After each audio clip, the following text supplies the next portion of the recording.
So somebody had brought up the fact that, you know, there was one particular bug that we were fixing, and it tripped this other assert involving enums, where I was like, oh, that's a problem. And then we fixed the original bug, and I had assumed at the time that that also fixed this assert, but then somebody said, hey, did you test that? And I hadn't.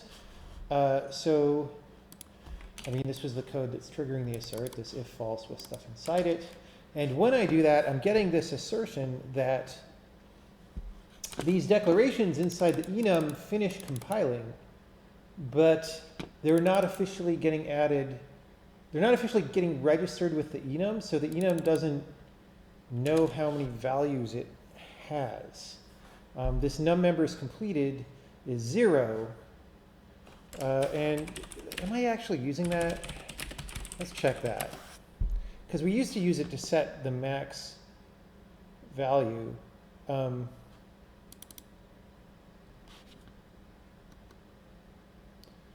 We don't use this at all. So maybe we just get rid of it to simplify the compiler, honestly. Although, no, because maybe we do need it for debugging, because we need...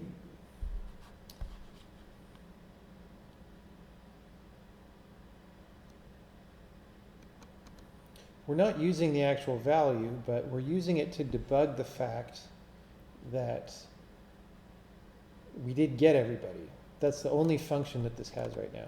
This first variable is not being used at all, so we can delete that. Save a line of code. Right? Yeah. So let's do that. Well, let's find out.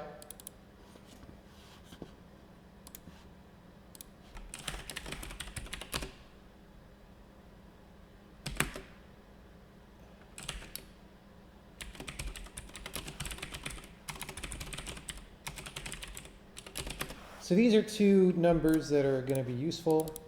This is the serial number of the enum itself, and this one is the first declaration inside the enum. So what I can do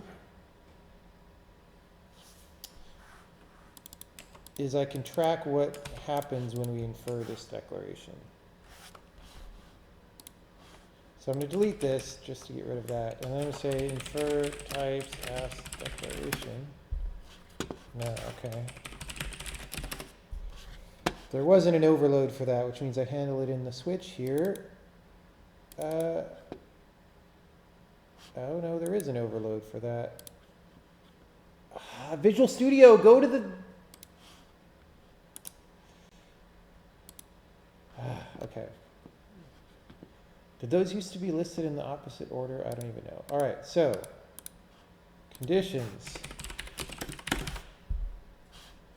Like, yeah. The reason I got so upset is there's definitely been times when it always jumps to the declaration and not the definition, or the other way, whichever one of those is whichever one. All right, so we're going to break here when we infer that guy, and my suspicion is that we're shortcutting this and never getting there. Oh, whoops, sorry. I shift F5'd instead of F5, so we were skipping the debugger.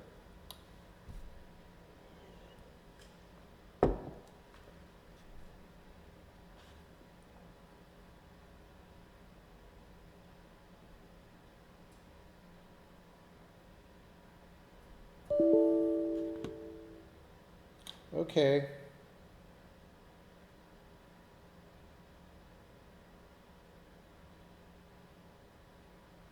So we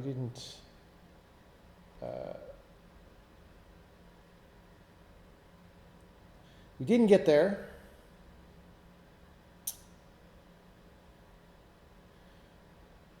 However, well, okay. So let's first of all make sure that our serial numbers aren't drifting, which they shouldn't be. No, it's still the same number.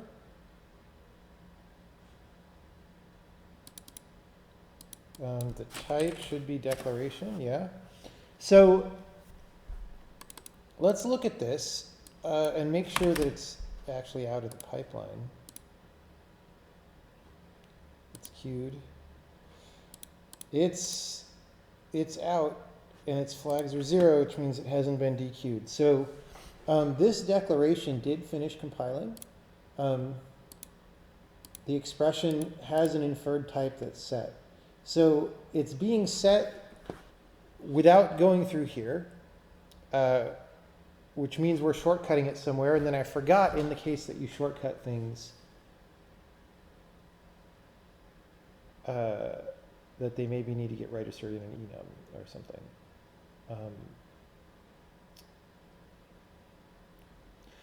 So let's, we can go to the place where this is constructed. Not there, here. Set a breakpoint here, which is going to slow us down a fair bit. But we can check that.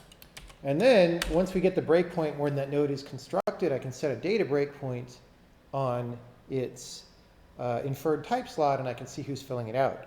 Now, if it weren't for stupid ASLR, which I hate, we could have set the data breakpoint based on the address of the last run. We can't do that because Windows is a butt, and so is Linux. So is Linux, so we have to do this very slow process instead, which is annoying. I mean, I guess we couldn't directly because it's heap allocated, so we'd have to like wait till some point in the program and set the data breakpoint. But we would at least have known the address. All right, so let's return from here first, because then it'll be casted to the right thing. So right, here's the declaration. I'm going to say the address of the declaration's inferred type, which is this, and you notice that the contents is null, which is correct. So we're going to set a new data breakpoint at OX3415820. Oh, the other thing is, well, I don't know. Let's not rant about ASLR, except to say I don't like it. It's a suspiciously small address, but that's where we are. So 3415820, 3415820. All right, we just wait for that to trip. Oh.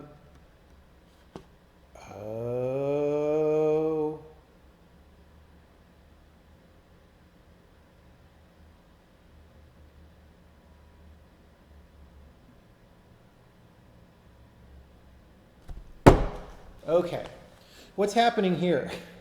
When static if rejects a scope, it basically dequeues, because everything living in that scope, so all, these guys are basically traveling through the compiler, getting all the compilation stages run on them.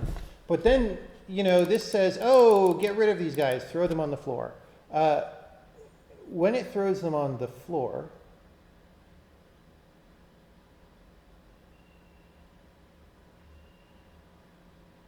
oh, wait.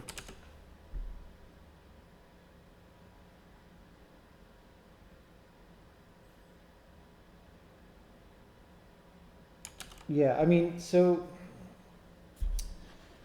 these are not living directly in the static if, but they're nested, right? So this get scope status walks up the scopes and decides we were rejected and does this stuff. But this is not, like when we dequeue things, we're supposed to call a standard routine or at least set a flag, and we're not doing that. So that's one problem. But then the other problem is when we're hitting that assert, that enum should also be dequeued. So like we're not realizing that. So there's like two independent things happening. Let's fix this one. So we're in pipes.cpp, line 968. And then I'm going to go to general.h. Now it's in interp.h maybe? Queued. All right. So this has been unqueued is supposed to get set.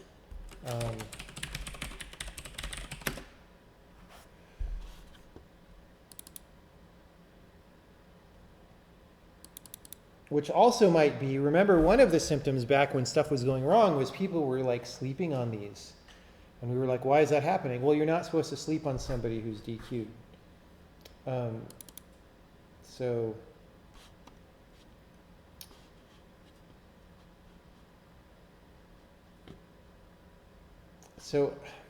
see, this unqueue routine is really only supposed to operate on things that are in pipe infer, which I guess is where this would have been.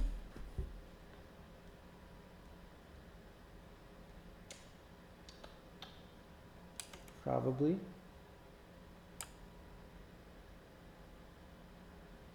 So we're gonna try this. We're gonna say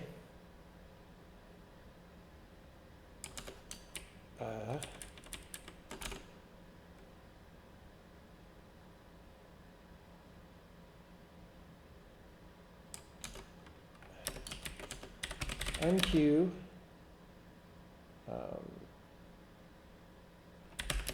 it.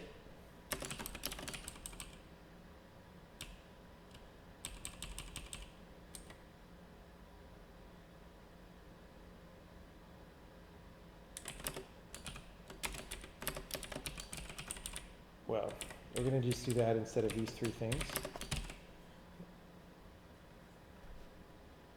And similarly down here, unqueue it, just so we're going through a standard place.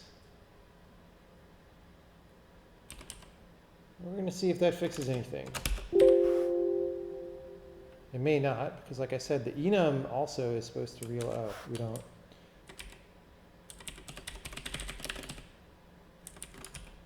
Is that on interp? Yeah.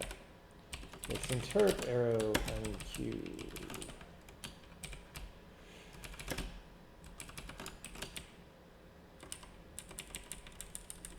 And this is very old and has been long cleaned up.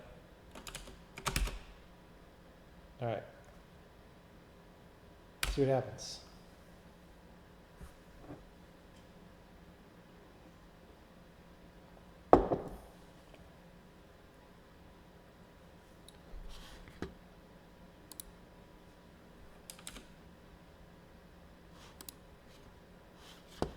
Why is that still there? I've got some weird breakpoints left over. Clean up my breakpoint list. I don't even know where these ones are. Okay, that one is a useful place. Some of these might be from many debugging sessions ago. Well, we'll leave one there, because if we get that dependency bug, we'll leave one there. We'll leave one there.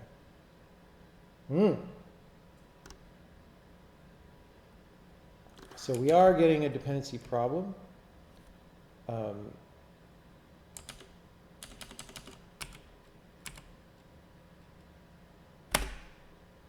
But we're not getting an assert anymore. Right.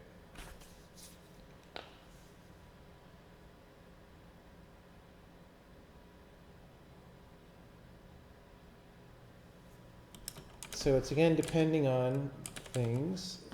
Is it depending on? Is it depending on something that's been? No, this hasn't been dequeued again. So what? Okay, this is the static if itself.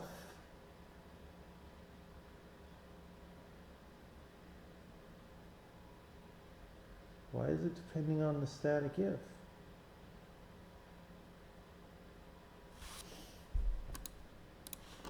What's going on there? What's the dependency?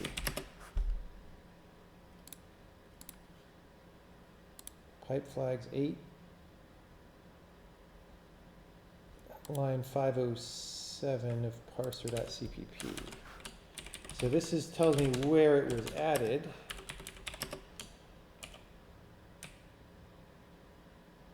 So the lambda's body, the lambda where the static if is living, depends on the static if for the message pipe.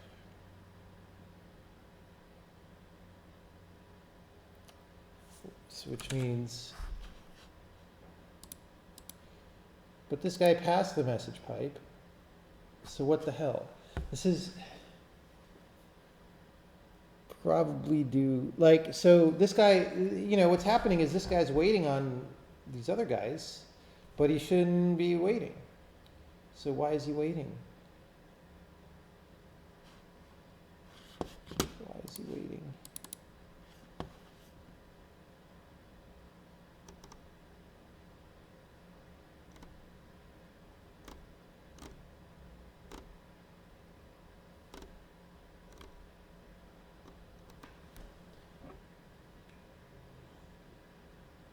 He's saying if it's better to just call that unqueue routine, what was all that other code doing? Well,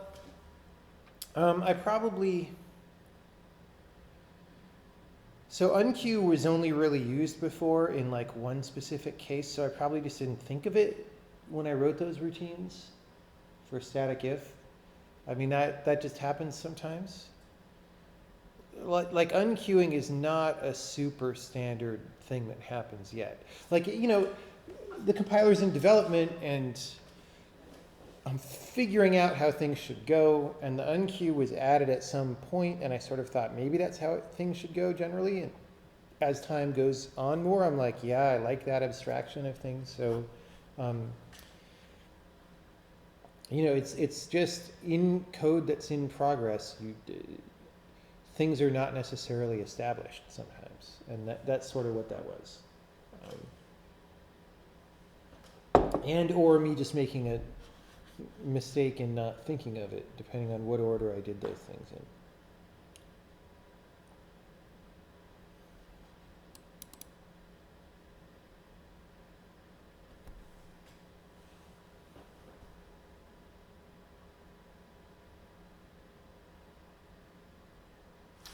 So this one's in send messages, and it's depending on,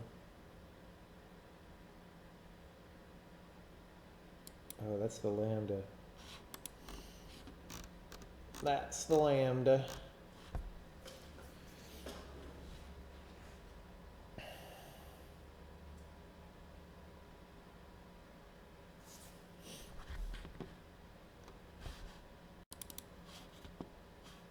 This queued is the other guy that the lambda is depending on.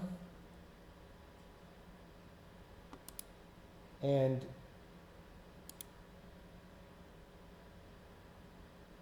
yeah,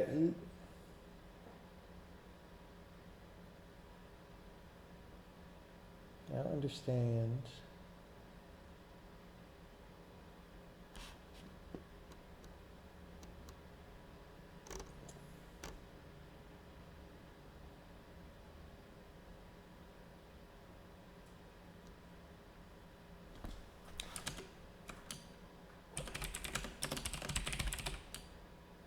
So I call this cleaning dependencies thing supposedly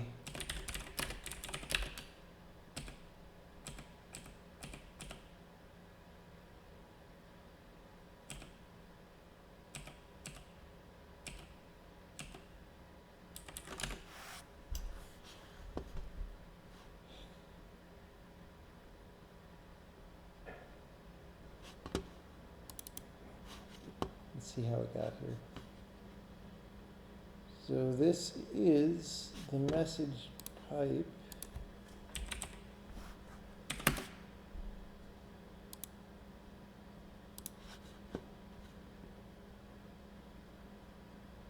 Okay, so we were setting our breakpoint here before so we could debug. So let's do that again. All right.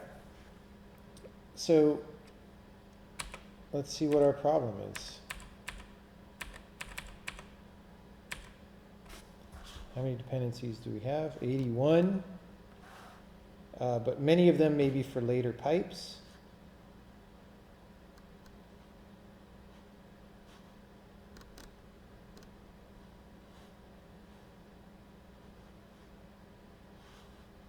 So let's see if we hit that, and let's see if we hit that. So either it's going to be, for this pipe, it's going to have a specific flag that says this dependency is on the message pipe, or it's going to have this target must pass infer before read a message.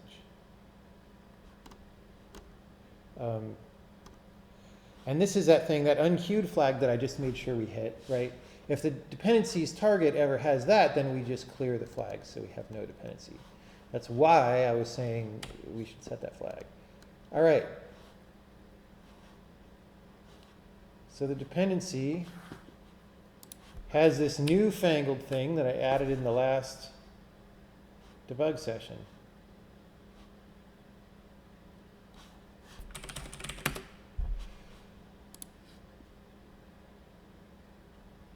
This is the enum itself. It is in the infer pipe. Okay, so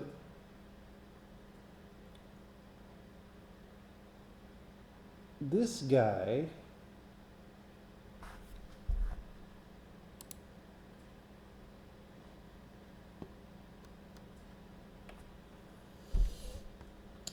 doesn't realize he's in the static if is the problem. Because he should be exiting the pipe as well and unqueuing, and he's not, or she's not if you think static ifs are female. It's got no dependencies, so I'm not sure. Oh, you know what it is? Well,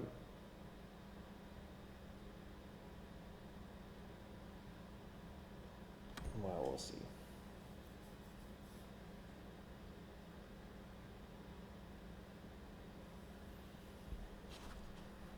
Let's just see what happens. So the serial on that queue is 429. Let's look at when we called unqueue there, it was here, right? So this is when we're going to put this thing in the infer.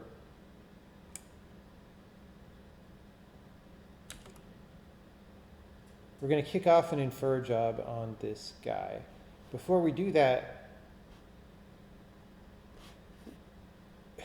you know, if the static if hasn't been resolved yet, this guy will be waiting, but then he should pass through here. So I'm going to set a breakpoint in do job infer. Let's take these out. Right, and we're going to set that on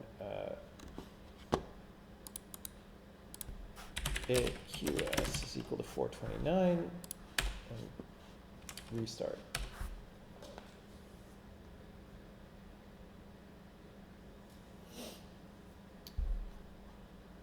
Okay. Probably since this is the first time we're trying to infer this enum, its static if is probably not resolved yet. So this status is 2, thanks C++. Whoa, okay. What the hell?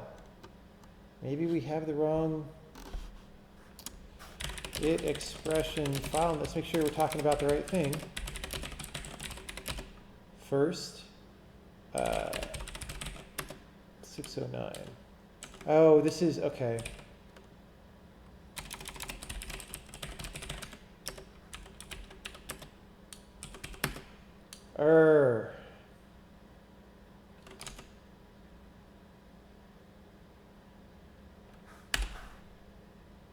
I think what's going on is maybe QSs are not unique across workspaces.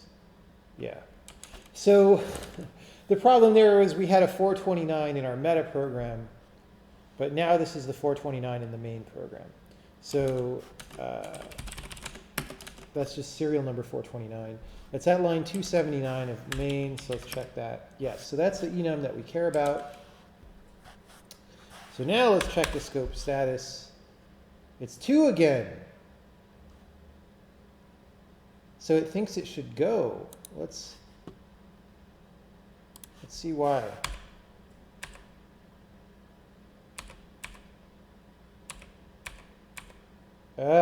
Here's why.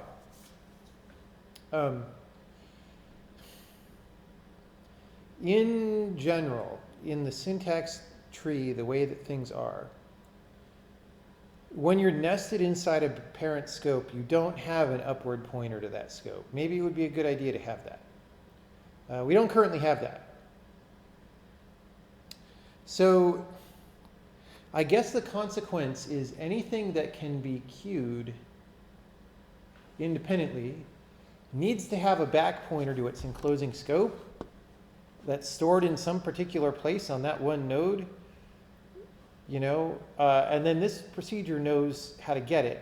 And what's happening is we're asking what the enclosing scope is for this enum, so we can test if it's inside a static if, and we're not getting such a thing. This whole function is kind of a hack, and we should probably do better later, but I think the thing to do now is to just set enclosing scope on enum. Because it's just not clear. Like if you set enclosing scope on everything, then at some point if you copy stuff or you do a scope move operation, you have to make sure to reset it on everything, and sometimes that gets nuanced. It also means you can't reuse expressions without copying them, which I don't usually do right now, but I might be copying it some case. Changing it is a little bit non-trivial, so and a bigger thing than I want to do right now. I just want to fix the bug right now. So, well, first of all, maybe enum has an enclosing scope, and I'm just not using it. No, except we do. We have scope parent probably. So.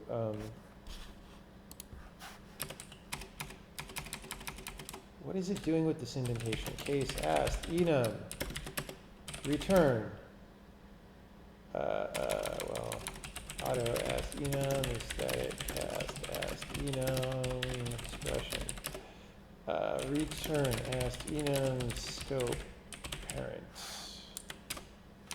So yeah, I mean, if we were to store a separate enclosing scope pointer, like when I rant about how useless this is, like look at that. It's saying, oh my God, this is an error. Dude, I just defined it right there, and you just haven't reflushed your database, so why are you wasting my time? It's like, oh, or is it actually giving me a type? See, I can't, oh, it actually did say the right thing. Return value type does not match the function type, because it wants the pointer. That's just such stupid. Why didn't it underline the whole expression if the expression is the wrong type? Like asked enum was correct. It was like this expression as a whole that was incorrect. Just fail. I might have understood if it had underlined the whole thing. Okay. Let's just disable this and see what happens. Hey, it ran.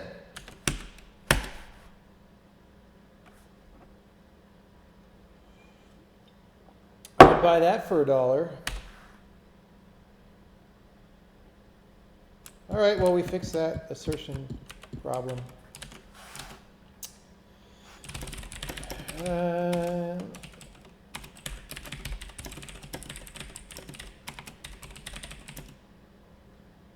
When within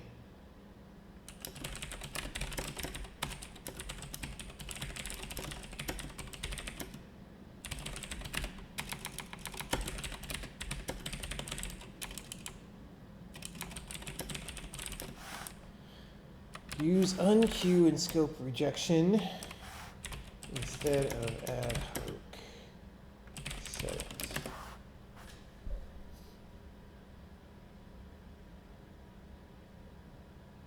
All right, so that's success. So already we have some good action. Now, instead of still going through here, I'm going to work on I'm pulling in the updates that other people on the compiler team have done lately, and I want to make sure we still run. And then I'm going to take a look at these bugs 6 through 10, which are repro cases of things that those guys found, and I'm going to see what I can do about those, rather than, whoops, because the stuff that's just randomly on my to-do list is not necessarily blocking anything, whereas those are causing certain programs not to work. All right, so I just compiled and built Sokoban, and yeah, it does seem to compile pretty fine.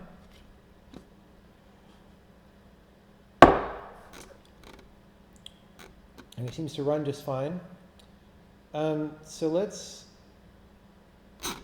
go to compiler bugs.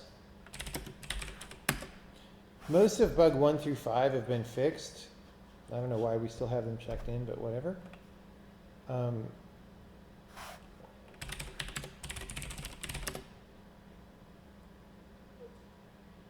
Fails with internal compiler error. Use debug build of x64 compiler. But there's now assert not yield. Oh, right. Okay, this will be interesting.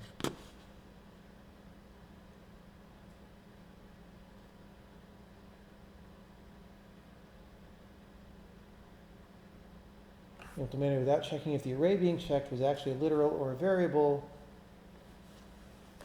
Problem now is that calling which one is failing when trying to decide which overload to use. All right, well, I don't quite understand that, but let's take a look at the file.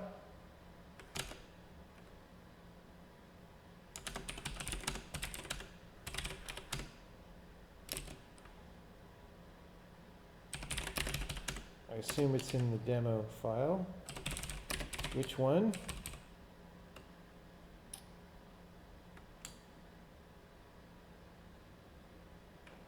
All right, let's just see what happens.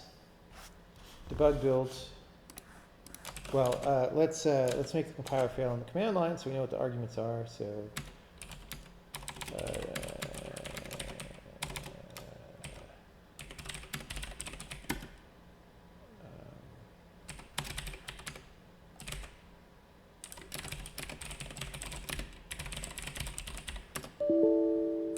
yep, so we're getting an assert. Not yield in 6746. This might be an easy fix, and it might be a quite hairy fix. So,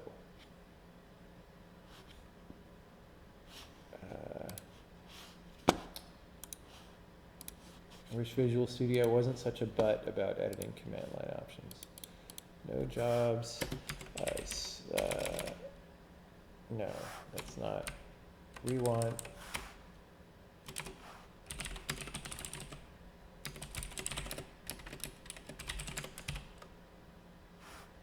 that, maybe. There we go. We've got our assertion. So,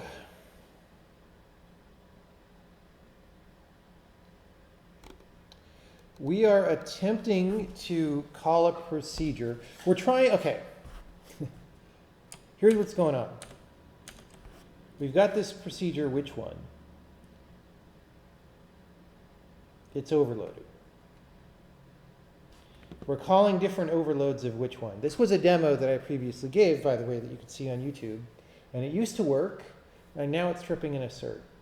So when we try to call which one, we have to resolve the overload. We have to know which of these is being called for a particular set of arguments. Now, by the time we get to this point, when we're trying to resolve an overload, it's supposed to be the case that the headers, at least for the overloads, have all their type information known so that we can make that decision, right? And if those have all their type information known, we are not supposed to have to yield when we look at the type information, like in find compatible anonymous member. Now, I suspect, because I've seen this kind of thing before, that what's going on is it's catching on this one with the C argument, because it takes an argument of type C, but C is probably blocking because B or A is not done yet, and that's why we're yielding, because we haven't filled out this struct completely. And it's probably the case that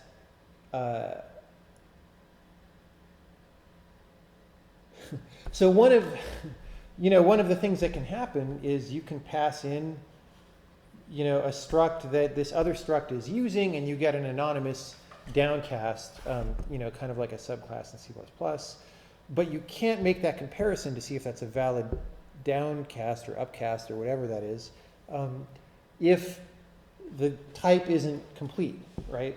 And so well, that's what's happening. Now, if we're yielding from here, I mean, this is in check that types match, which is like as you can see, it's a Mongo function. I'm still scrolling to the top. This didn't used to be able to yield, but it can now. So one of my options, if I decide this isn't a bug, is that I could just yield from here, and then that would be fine. But I want to look at it a little bit. Let me put my dinner in the refrigerator before it gets bad.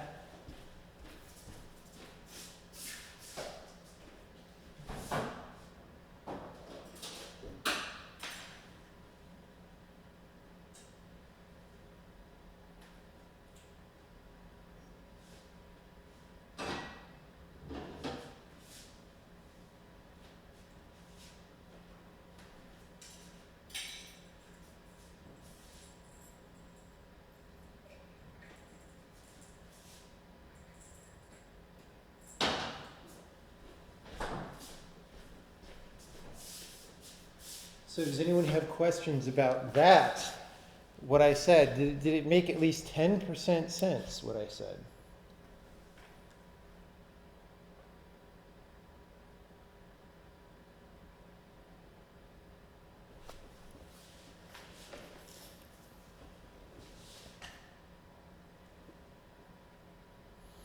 Why is there not a sub button? Because, I mean, you can do a follow button. Isn't that good enough? Why do you want a sub? Why do you want a sub? Because of that valuable increase in quality of discussion that comes with custom emotes, or what?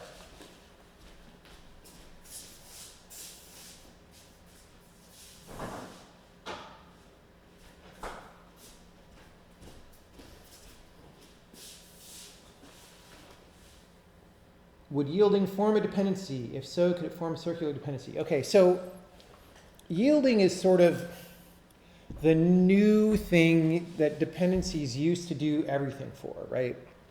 What I found was, rather than explicitly set up dependencies for all these things in the type checking phase, which gets very complicated, it seemed a lot better to just yield on demand. So you could call it a redundant way of doing the same thing that dependencies do. It doesn't really create a dependency, though. It just says, I'm not ready yet. Although the expression that's being evaluated does then go to sleep on the thing that you're waiting on, which I guess is a kind of dependency. It's very hard for me to imagine a way in which that could get circular, so I'm going to say no.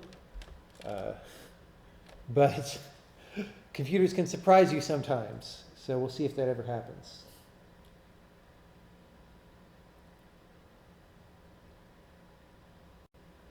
All right. Maybe we'll figure out a way to let people sub at some point and donate it to charity or something, but right now it's just not a priority. It's not a bad idea, actually. Come to think of it.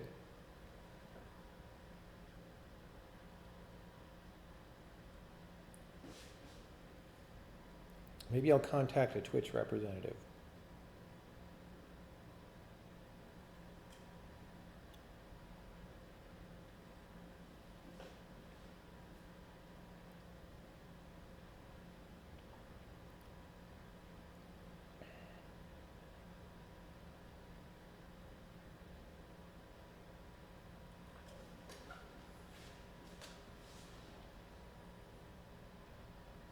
Yeah, I'll think about that. I like that idea. Okay, let's get back to debugging. So in this check that types match, we have a wanted type and a given type. And I bet the wanted type, well, let's look at the given type. So given is B and wanted is C. So we're at this call because we're giving it a B as an argument. And we're testing this one.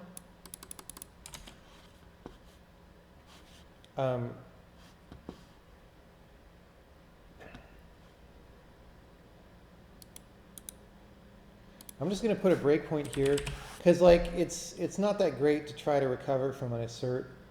But I'm going to put a breakpoint there and we're going to rerun. So we'll break when yield. Wait, is that true? Yeah. So we're yielding on a declaration that's in pipe infer.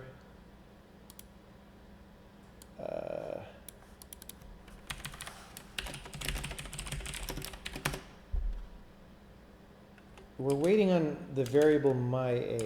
What is that? Okay. So we're testing the C, and the C has B, and the B has myA, and myA is not ready yet. So we're waiting on that. I'm going to try just fixing this by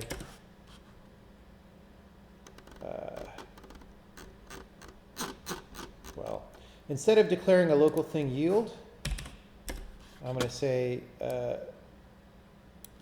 going to pass the argument yield upon, and I'm going to say if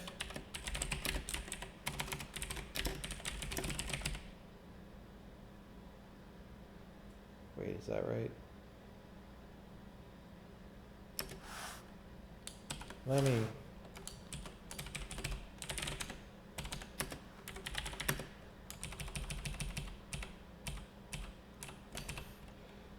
so I presume I could actually pass null in here. Let me see. Yeah.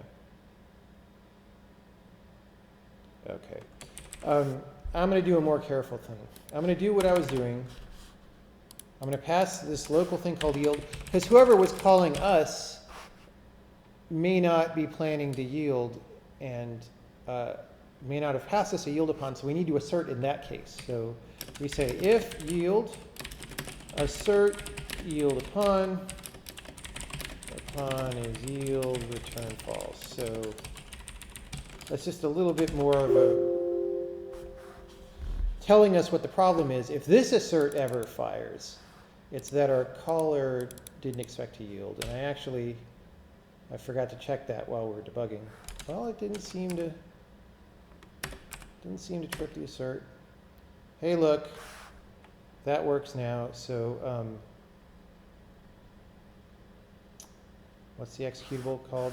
Bug6 demo.exe. Look, it ran.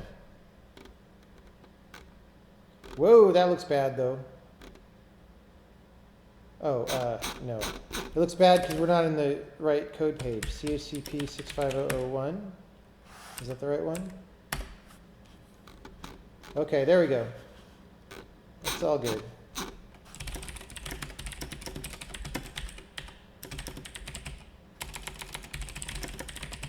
Now, I will say that all this yielding does have a performance cost in the compiler, because you could yield after you've done a substantial amount of work trying to do something with a procedure call or something like that. So it'll be a later optimization to try and reduce the number of yields that happen or to try to detect them earlier. But the compiler already runs really fast right now, so it's not super high on the priority list. That was scary when I saw what looked like garbage there. I was like, oh man, this program's messed up and we're going to have to debug it, but it's actually fine.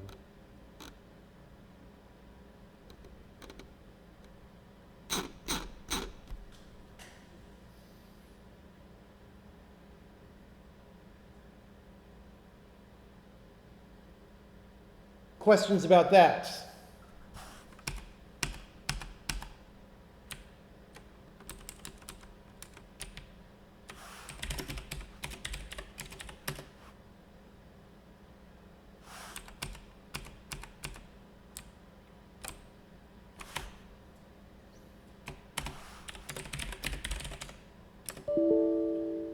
Okay, that's definitely a different problem.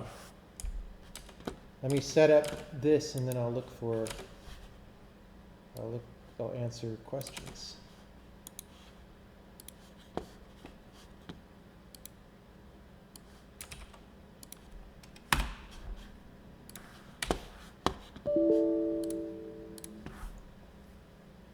Is the compiler lock-free? No. No, not now, and probably never.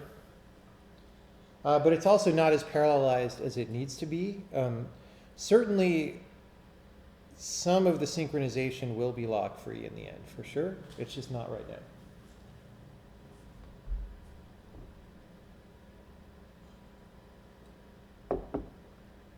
How am I handling multiple fonts in console? I'm not. It's just programs tend to have some default fonts that they fall back to for different sections of Unicode. So that's all that's happening is, Commander, which is the program I'm using, has a thing where, if you see this, things in this code page fall back to this font, etc.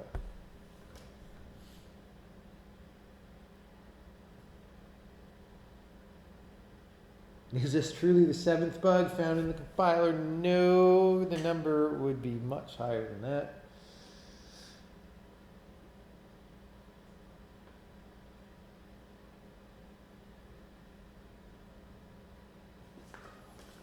All right.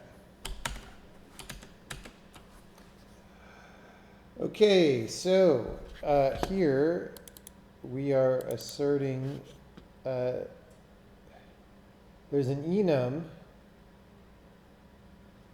and the expression is not tagged as a literal, which is not a surprise. It could be another enum or a more complex expression. So what, I must have been on drugs or high or tired when I wrote this. Probably wasn't high. Where are we? We're in,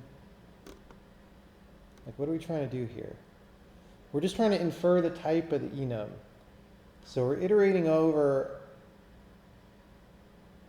Okay, we're checking for overflow of the value of the enum.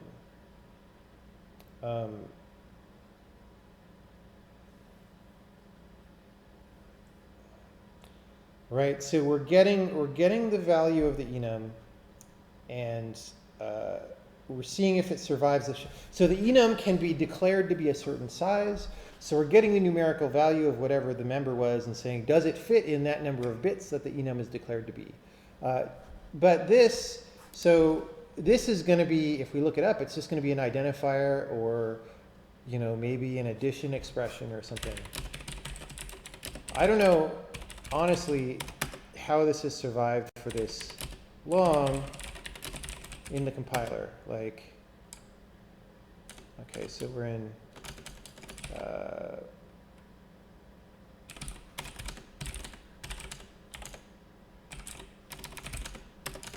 line what?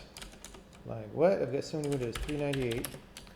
Yeah, so the expression on the right-hand side of this is an identifier called arbitrary value, which that's not a literal. But if I go to constexpr.cpp, you can see this call eval expression to literal or constant. So we should just be able to call that auto literal equals blah.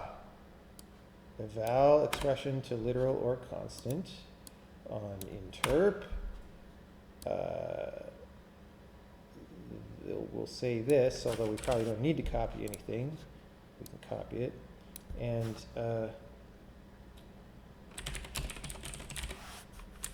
So first of all, that had better come back with something, or else our compiler is broken, because we shouldn't be at this point in processing the enum if all of these members are not already processed.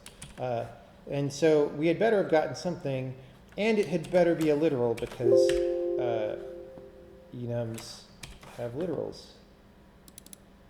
Number survives shift. Oh.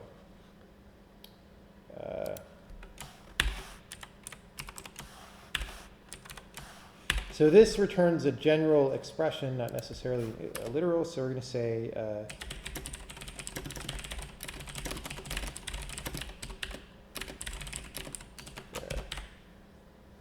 all right. Let's just see if we can run it. Well, that appears to have worked to fix the assert. Let's make sure this error message is right. Line 405.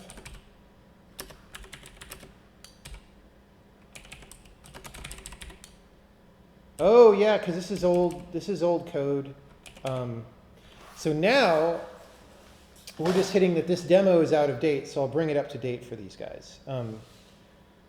You know, way back when I did this demo, enums had an implicit member added called count, and I didn't like that that dirties the namespace, and it made the internals of the compiler messy as well.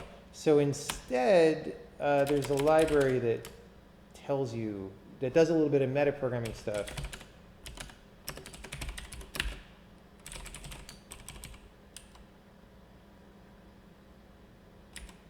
So I can go names is enum names of hello, right? And then AX is, so there'll be one name per enum. So you can ask for the size of the names array, right? And then instead of hello.names, it's just names in this case. And then we don't say .strict anymore, we just say whatever.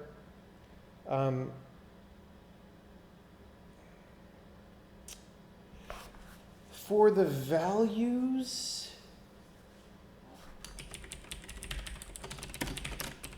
incomplete. I didn't write a utility info to get all the values from an enum. Get, well, let's wait.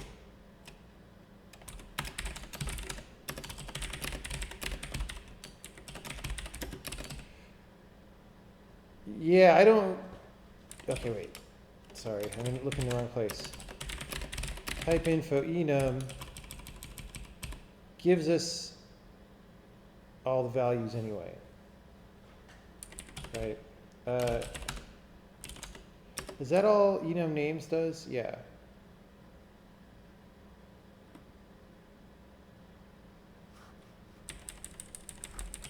Why don't I do this? Enum values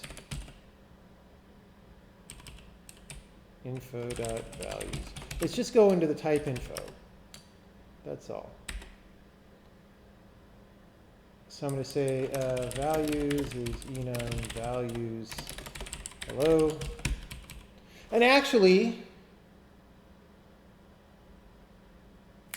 the reason I used to have these helper utilities is that you used to get a type info and not a type info enum when you did this. Now you get a type info enum. So instead of calling, instead of doing this, I can actually just do type info hello dot values, and the same for names, I think.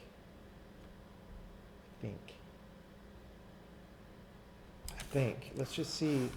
There's going to be other problems later in the program, but let's just see what they are. Yeah, lowest value and highest value.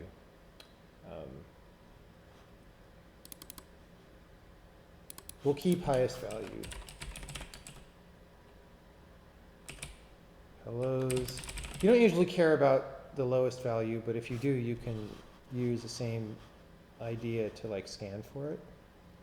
This just goes over the values and takes the max. You could get the min and the max and all that. Maybe I should do that. Should return. Actually, yes, let's do that. Enum.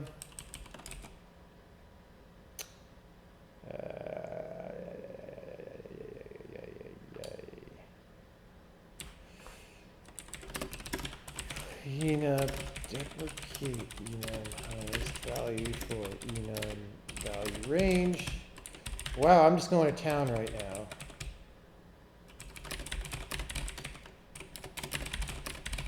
Because we might as well give the lowest and highest value because people might want that sometimes. So I'm going to paste these. I'm going to say enum value range gives a low value and a high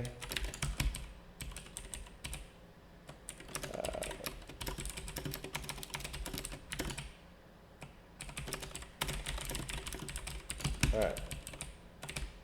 So low, high value range.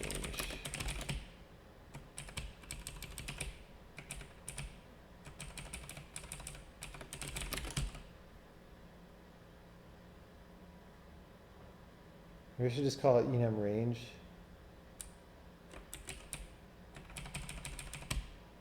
Like value range just sounds, it sounds too wordy and not given enough information. Okay, so enum range given info.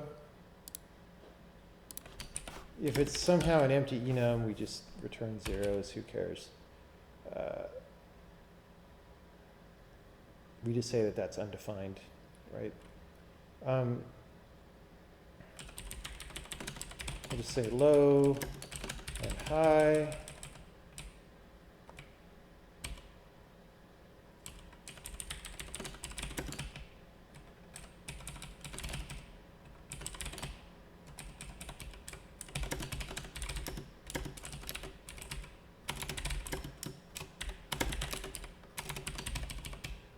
Turn to low, high. Okay, so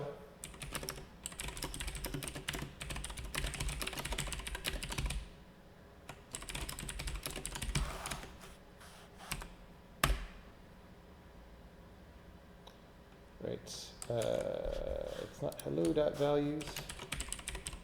I just put it in values there.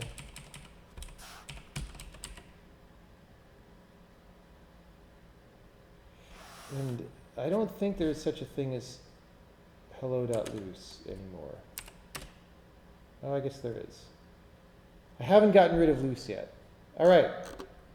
So that's all good. Those are supposed to be uninitialized, so that's good. Those look like scary numbers, but it's like, oh yeah, it's uninitialized. I mean, we'll double check all these numbers later when we go over these demos with a fine-tooth comb to make sure there's no like compiler bugs. But for now,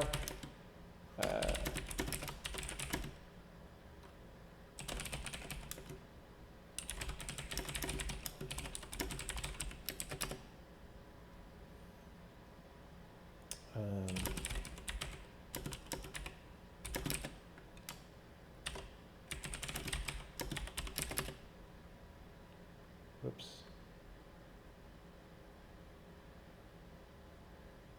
Why did that not commit?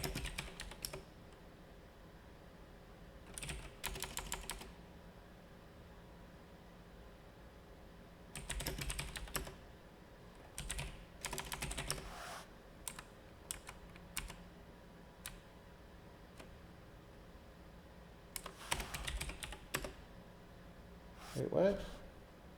Oh, because we already committed it when, right, it's a subfolder of the basic folder. Okay, any questions about that?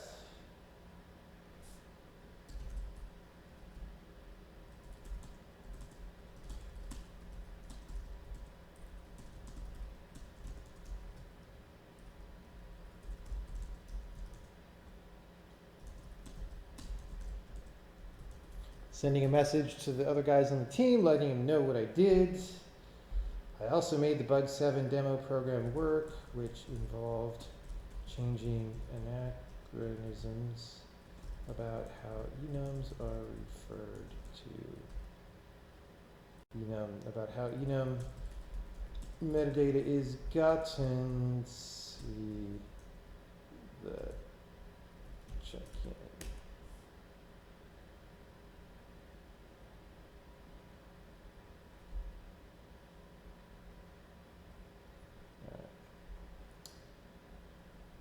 Okay, back to chat.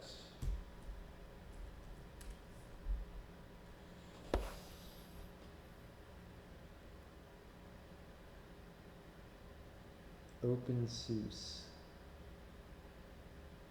Should be using floppies.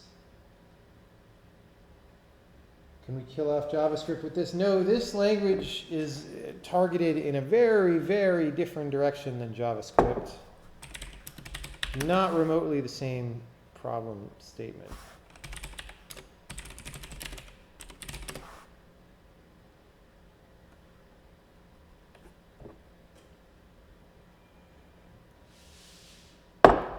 Oh yeah, this one's a little scary.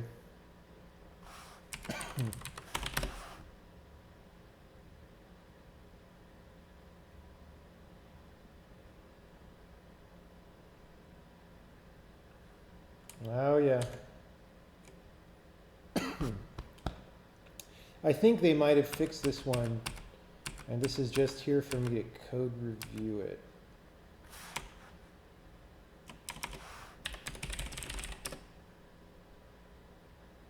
Oh. I mean, it doesn't have all the other source.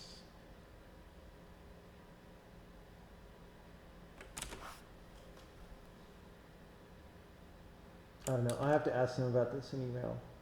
I think this was meant to be the whole invaders source and isn't, or something. Maybe I'll have to read it more carefully off screen. But that's kind of all that I'm in the mood to do right now. I'm a little bit tired tonight, so you know, we fixed 3 different bugs. We fixed that assertion enum general problem, and then we fixed these 2 that were getting in the way of the rest of the team, which is good news.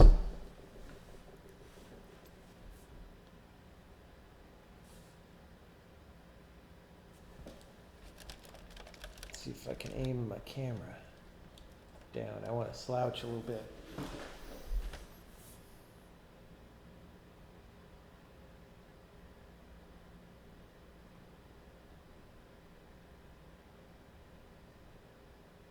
That's a pretty good 1-hour stream, honestly.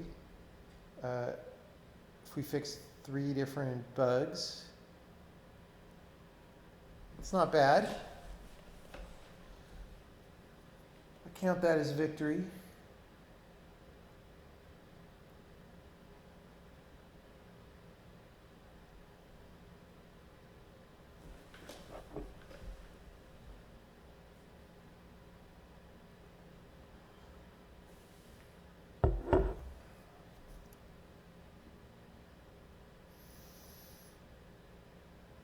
I think I'm gonna go to bed or something, or watch a TV show to chill.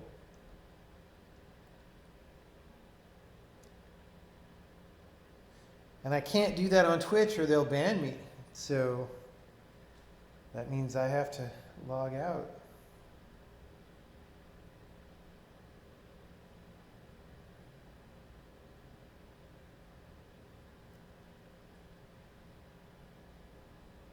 Whiskey time? It's not whiskey time.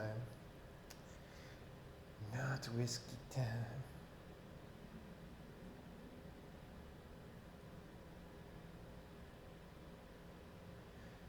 Now, people drink on Twitch all the time, but you can't watch movies on Twitch or else you get banned. Would experience on an enterprise programming team improve my programming skills?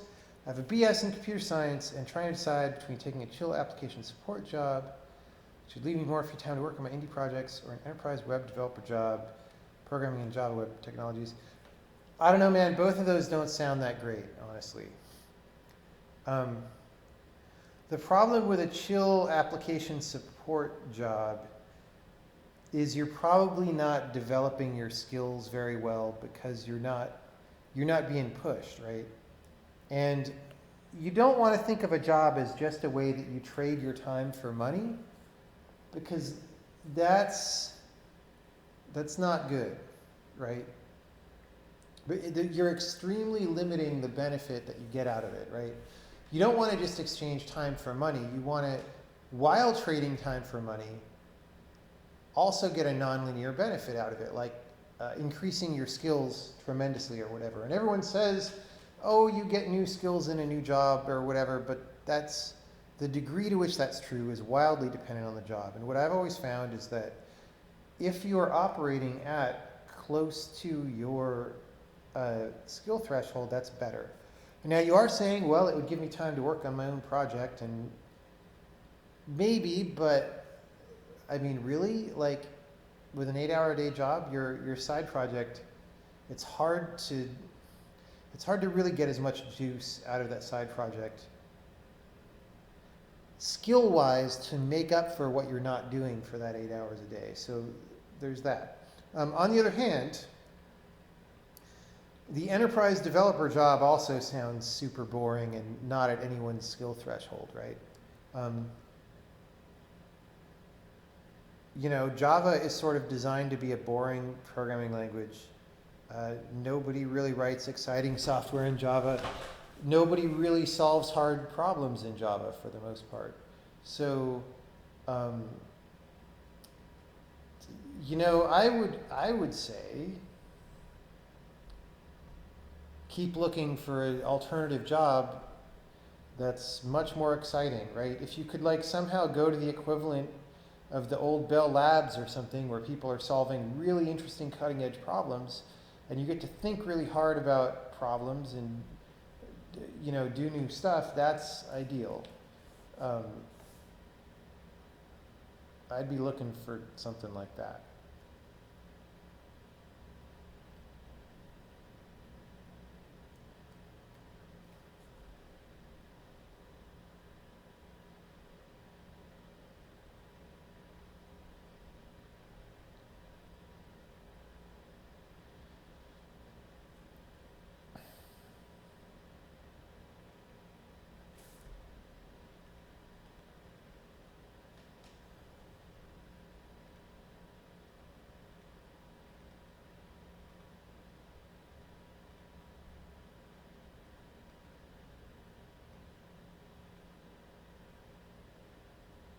Now I'm getting hungry again. Maybe I'm sad that I put my dinner in the refrigerator.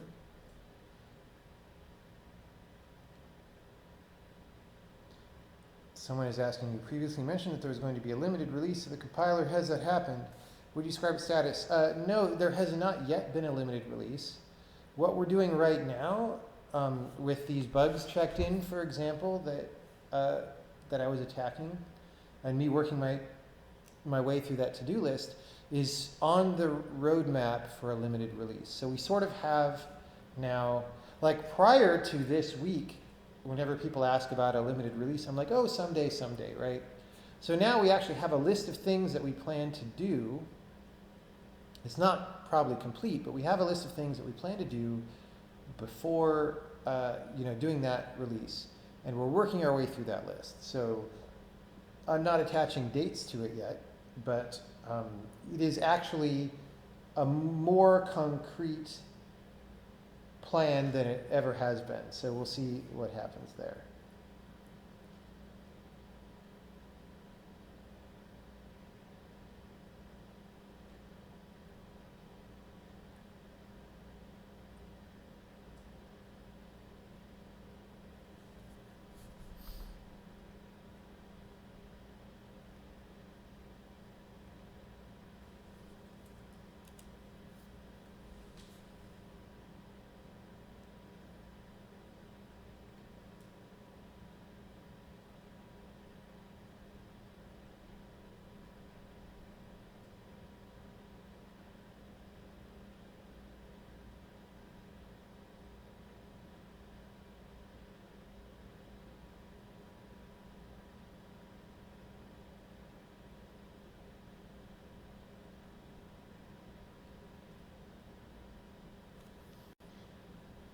Does defer still work? Yes, it does still work. Does that change recursion? For example, when parsing expressions with the presentation software, could you have iterated over the expression and deferred anything that wasn't at the current priority level?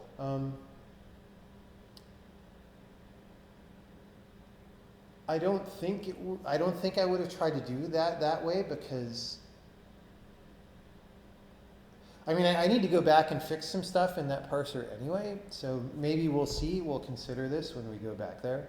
But I don't think so, because like, you need to know what part of the string is at the next priority level, which you don't know until you've called the subroutine, right? So it's not really a defer kind of a thing. But we'll see. I'll keep it in mind when we get back there. All right, I'm going to go and sign off this stream, and I'll probably upload this one and the previous one to YouTube. And I'll see you guys later. It was a good little 1 hour of stuff. You're asking how much is left off the list to do before the limited release. It's intended to be worked on a bit later.